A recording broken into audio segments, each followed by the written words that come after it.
오늘은 마지막 날이라는 제목을 가지고 야고보서 5장 1절에서 6절까지 말씀을 듣도록 하겠습니다. 우리 야고보서는 이제 한 번의 설교가 남았는데요.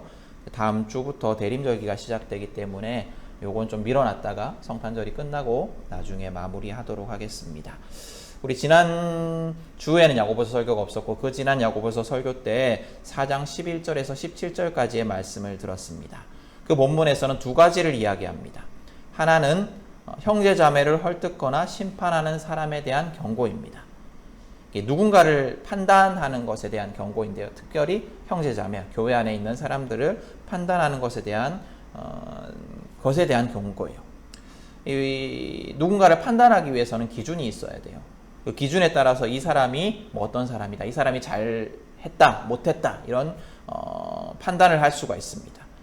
그런데 그 기준이라는 것이 내가 된다면 그것은 내가 하나님의 자리를 차지하는 것과 같다라고 성경은 말을 합니다.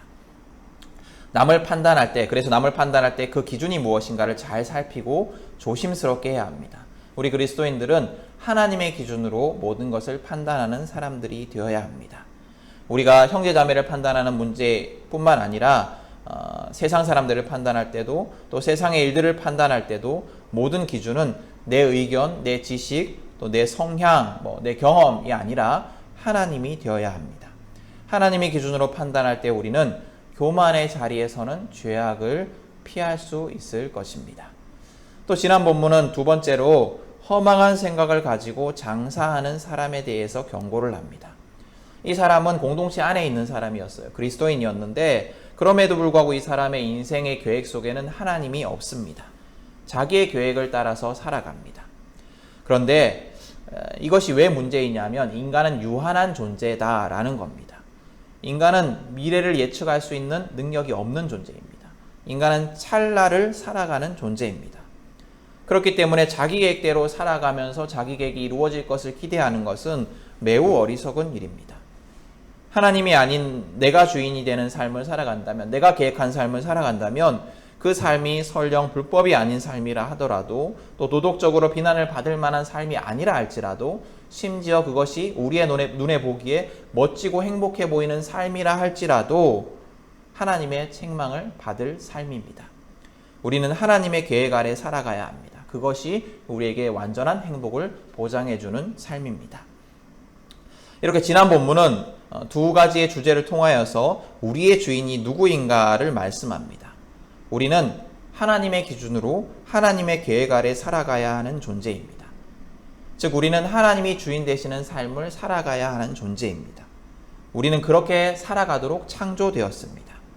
하나님이 우리의 온전한 주인이 되는 삶, 두 마음이 아니라 세상과 하나님 사이의 두 마음이 아니라 온전한 마음으로 하나님을 따르는 삶이 우리를 완전하고 행복하게 만드는 삶임을 우리는 기억을 해야 합니다. 오늘 본문은 악한 부자들에 대한 말씀이에요.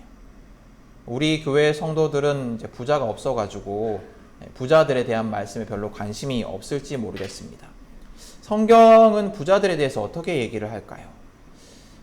성경은 부자에 대해서 또 가난한 자에 대해서 단순하게 이렇게 정의하지 않습니다.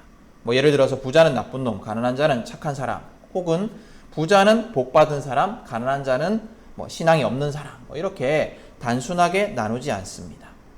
성경을 보면 부를 쌓는 것이 복이라고 말하기도 하고 또 반대로 부자가 천국에 들어가는 것은 매우 어렵다 이렇게 얘기를 하기도 합니다. 또 성경은 부가 사라지는 것, 갑자기 가난해지는 것을 재앙이다, 심판이다 라고 말하기도 하지만 또 반대로 가난한 자는 의인이다 라고 칭하기도 합니다. 특별히 신약에서는 부자들이 긍정적이기보다는 부정적으로 나타나는 경우가 많기는 합니다. 그럼에도 불구하고 성경은 사람을 계급으로 나누어서 차별하지 않습니다. 하나님의 사랑은 부자에게나 가난한 자에게나 평등하게 주어지고 부자라 가난한 자라고 해서 그것이 선과 악을 규정하지는 않습니다. 근데 그럼에도 불구하고 왜 특별히 신약 성경은 부자들을 부정적으로 묘사하는 경우가 많을까요? 그거는 인간의 악한 속성 때문에 그런 것 같습니다. 하나님보다 부를 의지하기 쉬운 인간의 속성, 그러니까 하나님이 주인 되시는 삶을 살아야 하는데 부를 의지하기 쉽다라는 거죠. 인간의 속성이. 또 그것이 이제 하나님 보시기에 좋지 않은 겁니다. 또 부를 쌓는 과정에서 행하기 쉬운 부정직, 또 부를 가진 자들에게 더욱 강력하게 주어지는 교만의 유혹, 뭐 이런 것들 때문에 성경은 부자들을 좀 부정적으로, 신약 성경은 특별히 신약 성경은 부자들을 부정적으로 묘사하는 것 같습니다. 한번 생각을 해보면 꼭 그런 것은 아니겠지만 가진 것이 많을수록 죄에 대한 유혹이 강할 것이다 라는 생각이 들기도 합니다. 아무것도 없으면 범하지 않을 죄들도 돈이 있고 뭐 여유가 있고 이러면 범하게 되는 죄들이 많은 것 같아요. 성경은 어쨌거나 그럼에도 불구하고 부자에 대해서 부정적으로 이 부자는 나쁜 놈이다 이렇게 얘기를 하진 않지만 오늘 본문에 등장하는 부자는 착한 부자가 아니고 혹은 가치 중립적인 평가를 받는 부자가 아니고 악한 부자입니다. 그리고 학자들이 원어를 분석한 연구 결과에 따르면 이 부자는 교회 안에 있는 사람이 아니라 공동체 밖에 있는 사람, 교회 밖에 있는 사람을 의미합니다. 근데 이제 좀 의문이 듭니다. 뭐냐면 이 편지는 야고보서는 교회에 보내는 편지였거든요. 교인들이 읽으라고 들으라고 하는 편지였거든요. 근데 교회 밖에 있는 부자들에 대한 얘기를 실어 놓으면 그 부자들이 이 얘기를 들을 수가 없잖아요. 그리고 교회 안에는 그런 사람이 없으니까 들을 필요도 없잖아요. 예를 들어서 제가 오늘 일찍 오셔야 됩니다 이렇게 광고를 했는데 일찍 오셔야 됩니다 광고를 들을 분들은 일찍 안 오셔가지고 안 듣잖아요. 근데 그래 얘기해봤자 무슨 의미가 있을까? 뭐 이럴 수가 있잖아요. 그죠? 근데 왜 이렇게 기록을 해놨을까? 특별히 옛날에는, 요즘은 종이도 많고 뭐 이래가지고 막 두껍게 여러 장을 쓸 수 있지만 옛날엔 종이도 귀하고 이럴 때 그 작은 용량에다 종이에다가 많은 걸 적어야 될 때 왜 이런 얘기를 했을까? 오늘 내용의 목적은 부자들이 듣고 잘못을 회개하고 돌이켜라 이런 게 아닙니다. 오늘 본문을 읽어보면 부자들에 대해서 비난은 하는데 뭐 돌아오라, 회개하라, 뭐 돌이켜라 이렇게 얘기하지는 않습니다. 왜 그럴까? 오늘 성경의 목적이 부자들의 회개에 있지 않기 때문입니다. 오늘 성경의 목적은 공동체 안에 가난한 자들, 공동체 안에 악한 부자로부터 고통받는 자들을 위한 말씀이기 때문입니다. 야고보는 악한 부자로 인한 고통 가운데 있는 가난한 형제 자매들에게 이 악한 부자는 반드시 하나님의 심판을 받을 것이다 라고 이야기를 함으로써 위로와 격려를 하고자 합니다. 억울한 사람들에게, 늘 피해를 보고 있고 늘 악한 부자로부터 고통을 받고 있는 사람들에게 막 그런 사람들이 막 좌절할 거 아니에요. 와, 나는 아무리 의롭게 살라고 해도 저 부자들로 인해서 고통받고 당하고 있고 저 부자는 나보다 훨씬 행복한 삶을 살고 있는 것 같고 내가 하나님을 따라서 내가 예수님의 명령을 따라 살아가는 것이 무슨 의미일까? 이렇게 고민하면서 지쳐있는, 무너져 있는 사람들에게 위로를 하고자 하는 겁니다. 오늘 성경에 나오는 악한 부자는 5가지 정도의 특징이 있어요. 하나하나 살펴보면 첫 번째로 악한 부자는 재물을 의지하는 사람입니다. 근데 오늘 성경은 재물에 대해서 어떻게 평가를 하고 있냐면 재물은 영원하지 않고 일시적인 것이다, 사라지는 것이다 라고 말을 합니다. 대단한 것처럼 보이고 의지할 만한 것처럼 보이지만, 능력 있어 보이지만 결국에는 아무 능력이 없는 것들이다 라는 겁니다. 오늘 성경의 재물들은 영원하지가 않습니다. 오늘 성경을 보면 재물은 썩고 옷은 좀먹는다 라고 얘기를 합니다. 2절에 이 재물이라는 단어가 썩는다는 단어랑 연결이 된 걸 보면 이 재물이라는 것은 음식 같은 걸 얘기하는 것 같아요. 뭐 쌀, 뭐 밀 이런 걸 얘기하는 것 같아요. 하여튼간에 오래 놔두면 썩어 없어진다는 거예요. 아무리 뭐 좋은 쌀이라 할지라도, 아무리 좋은 밀이라 할지라도, 아무리 좋은 것들이라 할지라도 시간이 지나면 썩어 없어집니다. 또 옷도 마찬가지입니다. 옷도 아무리 귀하고 아무리 막 좋은 브랜드고 아무리 막 좋은 원단으로 만들었고 하더라도 시간이 지나면 좀 먹어서 사라지게 된다라는 겁니다. 이 2가지는 사실은 뭐 다 이해돼요, 그죠? 근데 더 놀라운 건 그 다음이에요. 금과 은에 대해서 얘기를 하는데 성경이 뭐라고 얘기를 하냐면 금과 은이 녹이 쓸어버려서 이제 쓸모가 없어진다 이렇게 얘기를 합니다. 근데 여러분, 은과 금은 녹쓰는 것이 아니에요. 은과 금은 절대 녹슬지 않아요. 은은 이렇게 변색이 돼서 검해질 수는 있지만 씻어내면 돼요. 금은 그럴 리도 없어요. 이 은과 금은 영원한 거예요. 그래서 사람들은 금과 은을 모으려고 하고 이것의 가치에 대해서 누구도 의심하지 않습니다. 우리 현대식으로 얘기를 하면 금과 은은 뭐 돈 같은 거다라고 할 수 있을 것 같아요. 그 돈이라는 건 뭐 가치가 없어지지 않아요. 그건 영원해 보입니다. 그러나 오늘 성경은 놀랍게도 금과 은도 녹이 슬어버린다, 쓸모 없어진다 라고 이야기를 합니다. 왜 이렇게 얘기를 할까요? 그건 바로 종말의 때, 심판의 때가 있기 때문입니다. 심판이 오기 전까지 재물은 영원하고 능력 있어 보일지 모르겠습니다. 돈은 능력 있어 보이고 또 금과 은은 능력 있어 보일지 모르겠습니다. 그러나 종말의 때가 오면, 심판의 때가 오면 모든 것이 헛됩니다. 그런 것들은 심판의 때에 구원의 능력이 없습니다. 이렇게 악한 부자는 첫 번째로 헛되고 영원하지 못한, 그래서 구원의 능력이 없는 재물을 의지하는 자들입니다. 두 번째로 부자는 가난한 자들을 돌볼 의무를 저버린 자들입니다. 여러분, 모든 것의 주인은 하나님이세요. 내 것은 아무것도 없어요. 모든 것의 주인이신 하나님은 당연히 부자들이 가진 재물의 주인이기도 하십니다. 그런데 하나님은 이 가난한 자를 여유 있는 자들이 돕기를 원하시는 분이세요. 그래서 부자는 자기가 소유한 것으로 가난한 자들을 도와야 됩니다. 그런데 악한 부자는 가난한 자들을 돕지 않고 쌓아두는 자입니다. 심지어 썩어 나갈지언정 가난한 자들을 돕지 않습니다. 부자들은 이 땅에서 온갖 사치와 쾌락을 누립니다. 그 부자들이 그렇게 사치하고 쾌락을 누리는 동안에 가난한 자들은 고통을 당하고 있습니다. 그래서 오늘 성경은 3절에 그들이 가난한 자들을 돕지 않고 쌓아둔 재물이 불과 같이 그들의 살을 삼킬 것이다, 먹을 것이다, 이렇게 말씀합니다. 네, 여러분 혹시 그 불이라는 단어가 야고보서의 다른 곳에 또 나왔었거든요. 기억이 나시는지 모르겠습니다.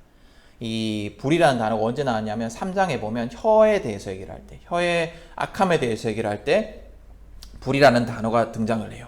그래서 3장에 보면 혀는 불이라서 모든 것을 파괴하고 그 혀마저 게헨나의 불에 타버린다, 이렇게 얘기를 합니다. 이 게헨나라는 단어가 3장에 설명을 했었는데 지옥이라는 뜻이에요. 그러니까 지옥불, 불이라는 것은 지옥의 불과 연결이 되어 있습니다.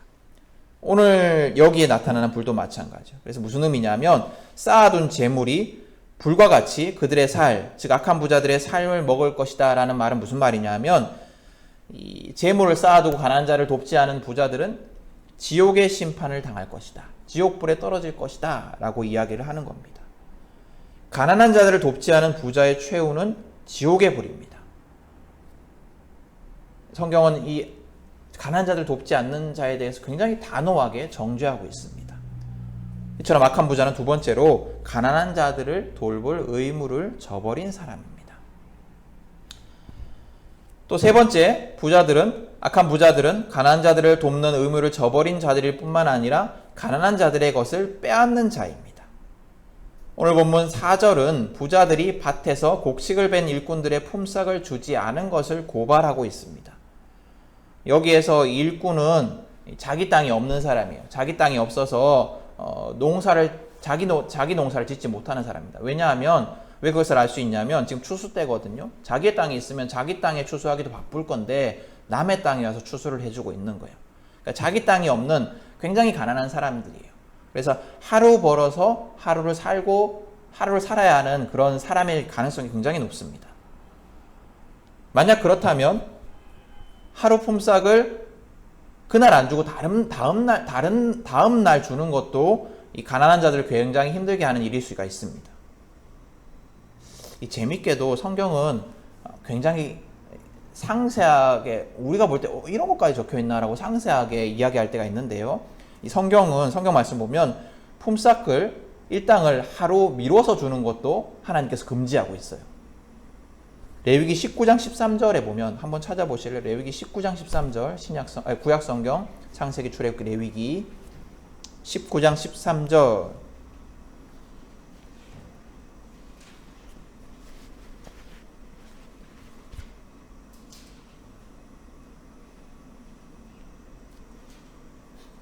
보시면 제가 세 번역으로 한번 읽어 드리겠습니다. 19장 13절. 너는 이웃을 억누르거나 이웃의 것을 빼앗아서는 안 된다. 내가 품꾼을 쓰면 그가 받을 품값을 다음날 아침까지 밤새 내가 가지고 있어서는 안 된다. 그러니까 하루 미뤄서 주지 말라는 거예요. 그러니까 하나님이 그걸 금지하고 있어요. 그러니까 하나님께서는 이 가난한 자들에 대해서 굉장히 배려를 하십니다. 하루 품삯을 그날 받아야지 살 수 있는 그 사람들의 형편을 잘 아시는 분이세요.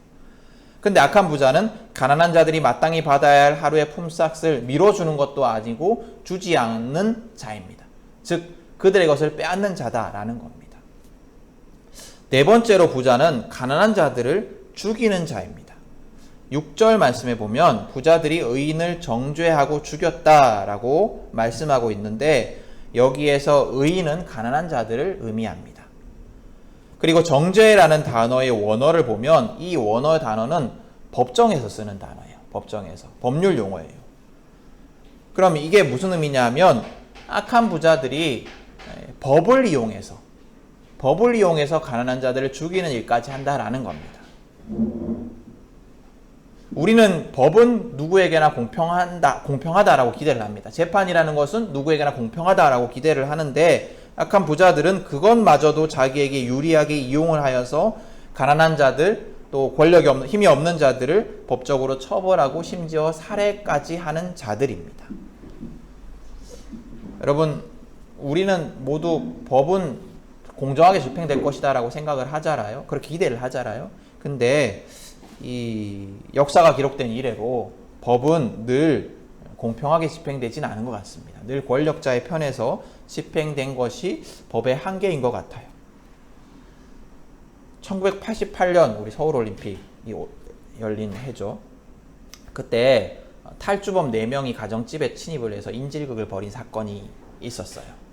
그 지강헌 사건 이렇게 얘기를 하는데 지강헌이라는 사람과 4명 탈주범 4명이 인질극을 벌였는데 그 인질극 중에서 인질극을 하면서 범인들이 한 유명한 말이 있습니다. 무전유죄, 유전무죄. 돈이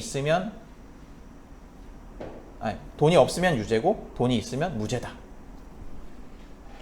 이 4명은 흉악범이었어요. 뭐 동정할 만한 사람들은 아닙니다. 막 억울하게 갇힌 사람도 아니고 뭐 의로운 뭐 일을 하다가 갇힌 사람도 아닙니다. 그냥 죄인이었어요. 근데 그럼에도 불구하고 이 사람이 한 무전유죄, 유전무죄라는 말은 그 당시 굉장히 유행했던 말이고 지금까지도 많은 사람들의 기억 속에 남아있는 말입니다. 왜 그럴까요? 왜 한 범죄자가 말한 이 말이 우리에게도 기억이 되고 있을까? 뭐냐면 이게 의미 없는 말이 아니라는 거예요. 현실을 반영하고 있는 말이기 때문이에요. 모든 사람들이 그렇게 느낀다라는, 공감했다라는 겁니다. 심지어 성경의 시대에도 그리고 아마 역사 이래로, 유사 이래로 이런 일들은 계속되었던 것 같습니다.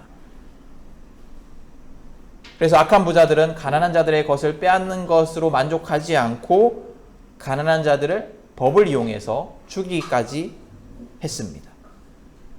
또 마지막으로 악한 부자들은 종말을 알지 못하는 자들입니다. 그들은 심판이 있다라는 것을 알지 못해요.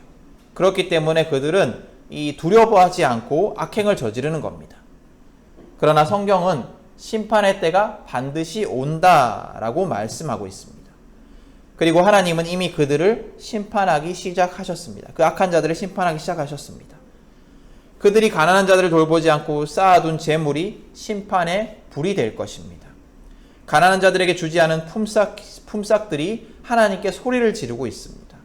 일꾼들의 아우성 소리가 전능하신 하나님, 심판하시는 하나님의 귀에 들렸습니다. 하나님은 이미 그 모든 것들을 들으셨습니다. 이제 아무도 악한 부자들을 구원하지 못합니다. 그들이 행한 일들이 그들의 죄악을 증거하고 있고 그렇기 때문에 악한 부자들은 심판을 벗어날 수가 없습니다. 여러분, 이 야고보서의 수신자들은 아까도 말씀드렸듯이 대다수가 가난한 자들이었습니다. 그들에게 오늘 야고보는 그 성도들, 그 교인들을 돕지 않고 그들을 돕지 않고 그들의 것을 빼앗고 심지어 죽이려고 하는 부자들이 반드시 심판을 당할 것이다. 반드시 하나님께서 그들을 심판하실 것이다 라고 말씀하고 있습니다. 야고보가 악한 부자들에 대한 비난과 심판을 기록한 목적은 가난한 자들을 위함입니다. 하나님께서 심판하실 것이니 억울하더라도 하나님을 신뢰하고 절망하지 말라고, 좌절하지 말라고 말씀하십니다. 여러분, 오늘 말씀은 우리에게도 적용할 수 있습니다. 혹 여러분들이 우리가 부자들로 인해서, 권력자들로 인해서 고통당하고 있다라면 오늘 하나님 말씀은 굉장히 위로가 될 것입니다. 또 다르게도 적용할 수 있습니다. 오늘 말씀에서 악한 부자들은 헛된 재물을 의지하는 자라고 했습니다. 우리는 헛된 재물, 우리는 구원하지 못하는 재물을 의지하고 있지는 않습니까? 이 세상의 것은 그것이 아무리 능력 있어 보여도 우리를 구원할 수가 없습니다. 그것이 지금 아무리 능력 있더라도 결국엔 사라질 것, 헛된 것들입니다. 여러분, 우리는 이 세상의 물질에 너무 집착해서 살아가서는 안 됩니다. 재물을 모으려고 너무 힘내지 마십시오. 우리가 부유해질수록 도리어 그것에 의지하고자 하는, 하나님이 아닌 그것을 의지하고자 하는 우리의 죄성으로 인해서 죄에 빠지기 쉬울 뿐입니다. 여러분, 부가 또 부를 향한 욕망이 우리를 집어삼키지 않도록 늘 주의하십시오. 늘 경계하십시오. 우리의 구원은, 우리의 영원한 행복은, 우리의 지금의 행복은 삼위일체 하나님 안에서만 가능한 일입니다. 여러분, 우리는 우리 인생의 주인이 하나님이 아닌 다른 것이 되지 않도록 늘 깨어 기도하고 경계해야 합니다. 또 악한 부자는 가난한 자들을 돌보지 않고 가난한 자들의 것을 빼앗는 자다라고 말씀을 드렸습니다. 여러분, 우리보다 어려운 사람들을 돕는 것은 부가적인 선행이 아니에요. 한번 착한 일 해볼까? 이렇게 하는 게 아니에요. 우리가 누군가를 돕는 것은, 우리보다 부족한 사람을 돕는 것은, 약한 사람을 돕는 것은 하나님의 명령이고 의무입니다. 그냥 우리가 이벤트로 하는 게 아니에요. 나 좀 착한 일 해볼까? 이렇게 해서 하는 게 아니고 그냥 우리의 의무입니다. 우리는 당연히 그런 것들을 해야 합니다. 이것이 하나님의 명령입니다. 그래서 가난한 자들을 돕는 것은, 어려운 자들을 돕는 것, 약한 자들을 돕는 것은 특별한 이벤트로 그쳐서는 안 되고 일상에서 이루어져야 합니다.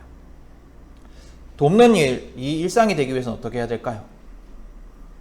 우리가 이웃에 대해서 관심을 가져야 됩니다. 직장에서, 동네에서, 주변의 사람들에 대해서 관심을 가져야 합니다. 또 가족, 친지들에게, 지인들에게 관심을 가져야 합니다. 관심을 가져야지 그들의 필요가 보이고 부족함이 보입니다. 그들이 어려움에 처해 있는 상황을 우리가 볼 수가 있습니다.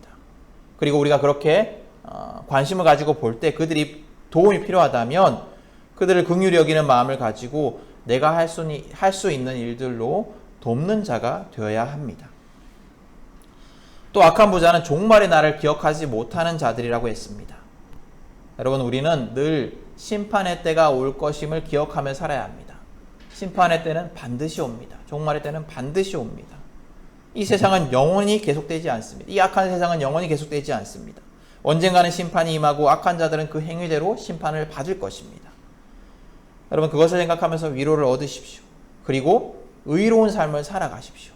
이래 살아서 뭐 하겠나 라고 말하지 마시고, 생각하지 마시고 의로운 삶을 살아가십시오. 나도 저런 사람들처럼 살아야겠다, 저 사람들처럼 약 바르게 살아야겠다라고 생각하지 마시고 하나님의 뜻대로 살아가십시오. 하나님의 심판이 반드시 임할 것이기 때문입니다. 하나님의 정의는 반드시 이루어집니다. 우리는 그것을 알기 때문에 어떤 고난 속에서도 악한 부자와 같은 삶이 아니라 의로운 삶을 살 수 있어야 합니다. 여러분, 오늘 말씀을 가지고 우리도 돌아봤지만 우리가 살아가고 있는 세상도 한번 돌아봤으면 좋겠습니다. 여러분, 우리가 살아가는 이 세상은 돈이, 또 권력이 신이 된 곳입니다. 우리는 그런 곳에서 살아갑니다. 우리가 살아가는 이 세상은 심지어는 천국마저도 돈으로 살 수 있을 것처럼 보이는 세상입니다. 심지어는 돈이면 하나님도 고용할 수 있을 것처럼 보이는 세상입니다. 우리는 이런 세상의 강력한 유혹 속에서 넘어지면 안 됩니다. 돈과 권력은 헛된 것이고 하나님만이 영원하십니다. 우리가 살아가는 세상은 가난한 자들을 차별하고 혐오하는 세상입니다. 우리 지난주에 말씀드렸듯이 애들이 그런 말을 할 정도의 세상입니다. 또 가난한 자들을 돕는 것을 아까워합니다. 가난을 개인의 문제라고 생각을 하는 거예요. 가난의 원인을 개인의 게으름, 개인의 무능함 때문이다라고 생각을 합니다. 그래서 가난한 자들은 열심히 일하지 않아서 어리석게 행동해서 그렇게 된 것이기 때문에 동정하지 않습니다. 세상은 그래요. 오히려 부자를 동경합니다. 얼마나 열심히 했으면, 또 얼마나 탁월하게 선택을 했으면, 얼마나 똑똑했으면, 또 얼마나 운이 좋았으면 이라고 생각을 하면서 부자들을 동경하고 부자들을 경배합니다. 그러나 여러분, 세상은 그렇게 단순하지가 않습니다. 우리가 살아오고 있지만 세상은 그렇게 단순하지 않습니다. 죄악된 세상은, 죄로 인해서 뒤틀려버린 이 세상은 구조부터 병들어 있어요. 물론 가난에는 개인적인 원인도 있을 겁니다. 그렇지만 더 중요한 원인은 무엇이냐면 이 세상 자체가 가난한 자들은 더 가난해지고 부자들은 더 부자가 되도록 되어 있는 세상이다라는 겁니다. 여러분, 우리는 보지 않습니까? 권력자들이 자기의 권력을 이용해서 자녀들에게 어떻게 부유를 대물림하는지, 어떻게 학벌을 대물림하는지 보고 있지 않습니까? 여러분, 서울대 입학생들의 다수가 강남 출신이에요. 부자의 자녀가 공부를 잘하고 가난한 집의 아이는 공부를 못하는 게 현실이에요.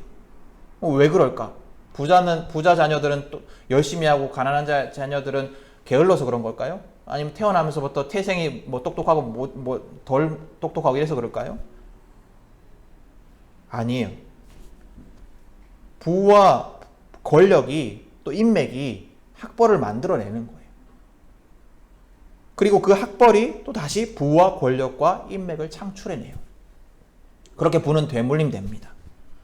가난한 자가 그 가난을 극복하는 것은 이제 점점 더 힘들어질 것입니다. 우리가 살아가는 세상이 이렇습니다. 또 우리가 살아가는 세상의 법정도 또 오늘 고발하는 것과 똑같아요. 권력은 법정의 판결마저도 자신에게 유리하게 만듭니다.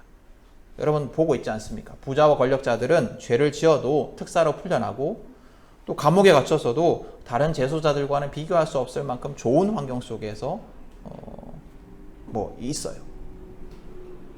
그리고 또 부자들은 큰 죄를 저질러도 가난한 자들이 짓는 작은 죄보다 훨씬 처벌을 적게 받습니다. 그런 현실을 우린 늘 봅니다. 기업의 대표들이 횡령과 부정을 저지르고 받는 처벌들이 얼마나 약소한지 우리는 봅니다. 또 특사로 풀려나는 정치인들과 기업가들이 얼마나 많은지 우리는 봅니다. 심지어 부자들은 돈이 있기 때문에 변호사 접견 제도라는 게 있는데 그걸 통해서 변호사를 계속해서 고용을 해서 매일 면회를 오게 합니다. 그러면 자기는 거기 안에서 이제 자유를 누리는 거예요. 변호사랑 얘기하는 게 아니에요. 변호사는 여기 앉아 있고 자기는 이제 거기서 이제 자유롭게 있는 거예요. 감옥에 갇혀서 있는 게 아니고 자유로움을 누리는 거예요. 이런 특권들을 누립니다. 또 재판할 때도 가난한 사람들은 변호사 한 명, 그것도 못하면 국선 변호사 이렇게 해서 재판을 해야 되는데 권력 있는 사람들은 엄청난 변호사들, 검사 출신, 판사 출신의 변호사들을 10명씩, 몇 명씩 고용을 해가면서 자기를 변호하는 것을 우리가 봅니다. 이런 현실 속에서 법이 만민에게 공평하다라고 말할 수 없습니다. 우리가 살아가는 세상이 그렇습니다. 또 우리가 살아가는 세상도 악한 부자들이 품삯을 주지 않듯이 기업이 또 부자가 노동자들이 마땅히 받아야 할 것을 주지 않고 빼앗는 세상입니다. 기업은 막대한 이익을 창출하지만 그것이 노동자들에게 돌아가는 몫은 굉장히 적어요. 그렇지만 부자들은 언론을 이용해서 여론을 호도하고 그렇게 해서 자신의 이익을 더 크게 만들어 갑니다. 여러분, 제가 경제는 잘 모르지만 대부분의 큰 기업들은 주식회사예요. 주식회사라는 건 뭐냐면 어떤 한 개인의 돈으로 굴러가는 게 아니에요. 주식이란 주식을 통해서 투자자들을 모집을 해서 자기가 그 경영권을 위탁받아서 하는 거예요. 그런데 우리나라의 부자들을 보면 마치 회사 전체가 자기 개인의 것인 양 사용을 합니다. 회사 돈으로 자기 집을 짓고 회사 돈으로 자기 벌금도 내고 회사 돈으로 가정부도 고용하고 회사 돈으로 개인의 일에 사용합니다. 회사가 망해가도 오너들은 잘리지 않아요. 노동자들은 잘려도 오너는 잘리지 않아요. 회사가 망해가도 오너들의 연봉은 삭감되지 않습니다.